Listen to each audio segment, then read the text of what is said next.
Hello बच्चों, कैसे हो आप सभी। आज हम कार्बोनेट्स कंपाउंड के सारे बेसिक कंसेप्ट्स को खत्म कर देंगे। तो चलिए शुरू करते हैं। तो first concept is what is carbon. Carbon क्या है? तो भैया कार्बन एक वर्सेटाइल एलिमेंट है। कैसा एलिमेंट है सर? वर्सेटाइल एलिमेंट है। अर्थ की क्रस्ट में जो कार्बन है ना भैया, वो 0.02% पाया जाता है। कितना है? 0.02%। किस फॉर्म में? मिनरल्स की फॉर्म में। किस फॉर्म में भाई? मिनरल्स की फॉर्म में। आगे बढ़ते हैं। नेक्स्ट कह रहा है एटमॉस्फेयर है 0.03% ऑफ कार्बन डाइऑक्साइड, मतलब गैसियस में कार्बन डाइऑक्साइड के रूप में कितना है? 0.03% है। Next, all living structure are carbon based. हमारी बॉडी, आपकी body, plastic, pen, organic material, सब में कार्बन होता है भाई, सब में। Next, carbon is present in paper. जिस पेपर पे आप लिख रहे हो उसमें कार्बन है। प्लास्टिक में कार्बन होता है, लेदर में कार्बन होता है। तो आई होप ये वाला पॉइंट भी आपको क्लियर हो गया होगा। आगे बढ़ते हैं। नेक्स्ट पॉइंट इज कार्बन के अंदर कैसा बॉन्डिंग होती है? कोवलेंट बॉन्डिंग होती है। तो आइए इसको भी समझते हैं। देखो, ये एक जनरल स्ट्रक्चर है। तो ये कोवलेंट बॉन्डिंग होती क्या है? तो देखो, the atomic number of carbon is 6। Carbon कितने नंबर पर आता है? 6 नंबर पर आता है। अगर हम इसका इलेक्ट्रॉनिक कॉन्फ़िगरेशन करते हैं बेटा, तो 2,4 होगा। मतलब कार्बन को अगर मैं इलेक्ट्रॉनिकली कॉन्फ़िगर करूं तो 2,4 होगा। अब स्टेबल होने के लिए 4 इलेक्ट्रॉन और चाहिए। 4 इलेक्ट्रॉन की और जरूरत है।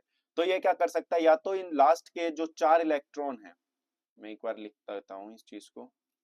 तो जो लास्ट के 4 इलेक्ट्रॉन है, कार्बन को क्या चाहिए? कार्बन का अगर मैं एटॉमिक नंबर देखूं तो कार्बन का एटॉमिक नंबर है सर 6। कितना है? 6। यानी फर्स्ट सेल में इसके इलेक्ट्रॉन आ गए 2 और सेकंड सेल में इसके इलेक्ट्रॉन हो गए 4। अब सेकंड सेल को स्टेबल करने के लिए इलेक्ट्रॉन कितने होने चाहिए? 8। तो इसको कितने की जरूरत है स्टेबल होने के लिए? 4 इलेक्ट्रॉन। या तो कोई इसे 4 इलेक्ट्रॉन डोनेट कर दे, या तो ये किसी को डोनेट कर दे। कितने इलेक्ट्रॉन? 4 इलेक्ट्रॉन। लेकिन अगर ये गेन करता है 4 इलेक्ट्रॉन, तो ये बहुत ज्यादा डिफिकल्ट होता है न्यूक्लियस के लिए, क्योंकि न्यूक्लियस में तो 4 ही प्रोटॉन है। अब 4 प्रोटॉन 8 इलेक्ट्रॉन को किस तरीके से होल्ड कर पाएंगे? सेकंड, अगर ये 4 इलेक्ट्रॉन को सर लूज कर दे तो, लेकिन इसमें एक लार्ज अमाउंट ऑफ एनर्जी, मतलब बहुत ज्यादा हीट करना पड़ेगा उसको। थर्ड, तो ना तो वो आसानी से गेन कर पा रहा है कार्बन, ना ही लूज कर पा रहा है। तो कार्बन के पास लास्ट ऑप्शन बचता है शेयरिंग। लास्ट ऑप्शन क्या है? शेयरिंग। अगर कार्बन को स्टेबल इलेक्ट्रॉनिक कॉन्फ़िगरेशन रखना है, अपने आप को स्टेबल करना है, स्टेबलाइज करना है, तो वो चीजों को शेयर कर लेगा। क्लियर होगी बात? अपने जैसे एटम्स के साथ या किसी भी एटम के साथ शेयर कर लेगा। जैसे आप बोल सकते हो हाइड्रोजन के साथ, ऑक्सीजन के साथ, क्लियर होगी, नाइट्रोजन के साथ, इन सब के साथ ये शेयरिंग कर लेगा। क्लियर होगी बात? तो ये बनाता है कोवलेंट बॉन्ड। अब आते हैं कोवलेंट बॉन्डेड मॉलिक्यूल्स की प्रॉपर्टी क्या होती है। तो सर पहली प्रॉपर्टी ये होती है कि ये जो होते हैं शेयर्ड पेयर होता है। 1 पेयर हो सकता है, 2 पेयर हो सकता है, 3 पेयर हो सकते हैं। दैट मीन्स अगर 1 पेयर ऑफ शेयर्ड इलेक्ट्रॉन होगा तो उसमें टोटल 2 इलेक्ट्रॉन होंगे। 2 पेयर ऑफ शेयर्ड इलेक्ट्रॉन होगा तो उसमें टोटल 4 इलेक्ट्रॉन होंगे। क्लियर होगी बात? सेकंड, जो ये बॉन्ड फॉर्म होता है इसको ही कोवलेंट बॉन्ड बोलते हैं, जो इलेक्ट्रॉन की शेयरिंग से बन रहा हो। Third, covalently bonded molecules have low melting point. कहने का मतलब इनको बहुत आसानी से मेल्ट किया जा सकता है, बहुत आसानी से बॉयल किया जा सकता है। For example petrol. अगर मैं आपसे बोलूं पेट्रोल कितनी जल्दी बॉयल किया जा सकता है? बहुत आसानी से बॉयल हो जाएगा। क्लियर होगी बात? नेक्स्ट, क्यों बॉयल हो जाएगा ये भी आपको पता होना चाहिए। Intermolecular force. फोर्थ है, ये मॉलिक्यूल पुअर कंडक्टर होते हैं बेटा, किसके? इलेक्ट्रिसिटी के। नेक्स्ट, अब बात करते हैं कुछ एलोट्रॉप्स ऑफ कार्बन की। कार्बन के कुछ एलोट्रॉप्स के बारे में बात कर लेते हैं। तो आइए शुरू करते हैं। So I select here allotropes of carbon. देखिए, सबसे पहला एलोट्रॉप है डायमंड। कौन है भाई? डायमंड। डायमंड क्या होता है? जिसमें हर एक carbon atom 4 other carbon atom के साथ क्या हो? बॉन्डेड हो। उस स्ट्रक्चर को डायमंड कहते हैं, जैसे यहां पर ये। क्लियर होगी बात? सेकंड है ग्रेफाइट। ग्रेफाइट में क्या होता है? एक कार्बन एटम 3 कार्बन एटम के साथ बॉन्ड रहता है। तो सर एक बच गया। वो एक कार्बन जो इलेक्ट्रॉन है कार्बन का, वो ही क्या करेगा भाई? इलेक्ट्रिसिटी को कंडक्ट कराने में हेल्प करेगा। That help in to conduct electricity. Clear होगी बात? इसीलिए ग्रेफाइट क्या बन जाता है? गुड कंडक्टर बन जाता है भैया, किसका? इलेक्ट्रिसिटी का। नेक्स्ट, फुलरीन्स। फुलरीन्स जो होता है स्मॉलेस्ट फुलरीन, सबसे छोटा फुलरीन होता है 60 कार्बन का, जिसे हम बल्क मिन्स्टर फुलरीन बोलते हो। नेक्स्ट, अब डायमंड और ग्रेफाइट में कई बार एग्जाम में डिफरेंस आ जाता है, what is the difference between diamond and graphite. तो चलिए देखें, डायमंड और ग्रेफाइट का सबसे पहला डिफरेंस क्या है, डायमंड एक हार्डेस्ट नेचुरल सब्सटेंस है, दूसरा ग्रेफाइट बहुत सॉफ्ट होता है, पेंसिल की लिंट को लीजिए ऐसे तोड़िए ब्रेक हो जाएगी। सेकंड, ये जो डायमंड है वो इंसुलेटर है, that means bad conductor of electricity है, उसके पास कंडक्ट इलेक्ट्रिसिटी को कंडक्ट नहीं कर सकता, लेकिन हाँ हीट को ये कंडक्ट करने की क्षमता रखता है। वहीं पर अगर मैं बात करूं बेटा ग्रेफाइट की, तो ग्रेफाइट दोनों के लिए गुड कंडक्टर है, हीट का भी और इलेक्ट्रिसिटी का भी। नेक्स्ट, डायमंड का रिफ्रैक्टिव इंडेक्स बहुत ज्यादा होता है, दैट मींस लाइट को ये क्या कर लेगा, ट्रैप कर लेता है, लाइट को क्या कर लेता है, ट्रैप कर लेता है।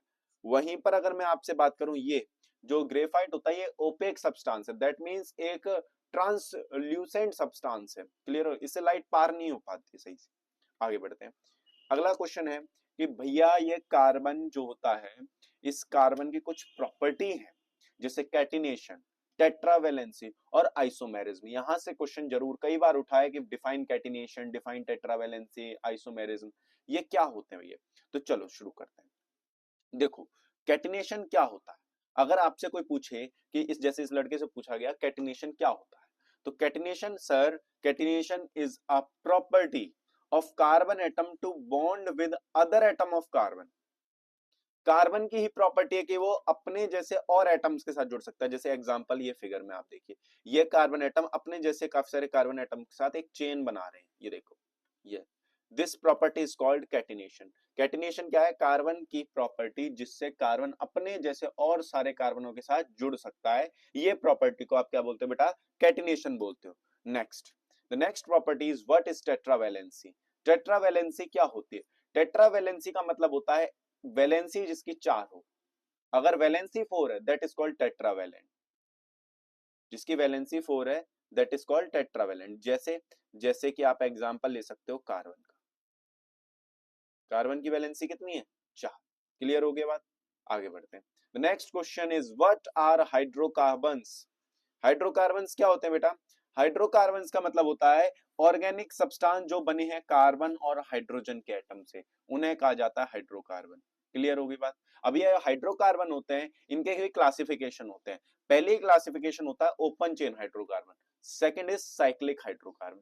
अगर ओपन चेन की बात करूं तो इसमें भी दो चेनें आती हैं, या तो स्ट्रेट चेन होगा या तो आपकी ब्रांच चेन होगी। क्लियर होगी बात। स्ट्रेट चेन के अंदर आपके क्या आएंगे, स्ट्रेट चेन और ब्रांच चेन के अंदर सैचुरेटेड हाइड्रोकार्बन, अनसैचुरेटेड हाइड्रोकार्बन होते हैं। अब इसमें दो चीजें और जोड़ लीजिए कि सैचुरेटेड किसे कहा गया, एल्कीन जो होता है वो सैचुरेटेड है, जो एल्कीन है वो आपका क्या है, अनसैचुरेटेड है। इसके साथ triple bond that is called alkyne, वो भी आपका क्या है, अनसैचुरेटेड है। चलिए आगे बढ़ते हैं। Sir what is homologous series, काफी बार यहां से क्वेश्चन आया है, 1 नंबर में, 1 मार्क्स में, 2 मार्क्स में आपको एग्जाम में क्वेश्चन मिल जाएगा। यहाँ से प्रॉपर्टी पूछ लेंगे आपसे, होती क्या है पूछ लेंगे। तो देखो भाया, देखो एक ऐसा ग्रुप ऑर्गेनिक कंपाउंड का जिसमें सेम फंक्शनल ग्रुप हो, उसे आप होमोलॉगस सीरीज बोलते हो। क्या बोलते हैं भाई, होमोलॉगस सीरीज। ये जो होमोलॉगस सीरीज है, ये जो होमोलॉगस सीरीज है, ये होती क्या है। अगर आपसे पूछा जाए कि होमोलॉगस सीरीज क्या है, उसकी प्रॉपर्टीज क्या है, तो देखो सर, होमोलॉगस सीरीज किसे कहेंगे, पहला जिसमें जनरल फॉर्मूला सेम हो, जिसका हर एक अगला जो कॉन्जिक्यूटिव कंपाउंड है वो CH2 ग्रुप से डिफर करता हो, जिसके मॉलिक्यूलर फॉर्मूला का में अंतर 14 AMU का हो, और जो regular gradation in physical property, that means हर एक की फिजिकल प्रॉपर्टी अलग है लेकिन केमिकल प्रॉपर्टी सबकी क्या है, सेम है, ऐसा कहा जाता है होमोलॉगस सीरीज। तो what are isomers, last one of the question, what are isomers. Isomers क्या होते हैं, organic compound having same molecular formula, ऐसे कंपाउंड जिनका मॉलिक्यूलर फॉर्मूला तो सेम होता है लेकिन स्ट्रक्चरल फॉर्मूला क्या होगा, अलग होगा, ऐसे कंपाउंड्स को बेटा आप क्या बोलते हो, आइसोमर्स बोलते हो। क्या बोलते हो, isomers. The next question concept, चलिए अब करते हैं थोड़ी सी प्रैक्टिस, लेट्स स्टार्ट। या first question, what is the atomic number of carbon, write its electronic configuration। okay, the atomic number of carbon is 6। Carbon का एटॉमिक नंबर कितना होता है, अभी बताया था बेटा 6 होता है, और उसका इलेक्ट्रॉनिक कॉन्फ़िगरेशन कितना होता है, 2,4 होता है। The next, what is the form of which form of the carbon used as lubricant at high temperature? Graphite. याद रखेंगे, यहां से भी एक क्वेश्चन इंपॉर्टेंट कि कार्बन का कौन सी फॉर्म या कौन सा एलोट्रॉप्स है जो यूज किया जाता है as a lubricant in high temperature, तो वो कौन है भाई, ग्रेफाइट है। कौन है वो, ग्रेफाइट। नेक्स्ट, ये क्वेश्चंस आपको खुद सॉल्व करने हैं, सेल्फ ट्राई करिएगा। नेक्स्ट क्लास में हम इन्हीं क्वेश्चन से शुरुआत करें। समझ में आ गया? चलो बेटा आगे बढ़ते हैं। तो थैंक यू, पढ़ते रहिए, ग्रो करते रहिए। Thank you very much. Okay.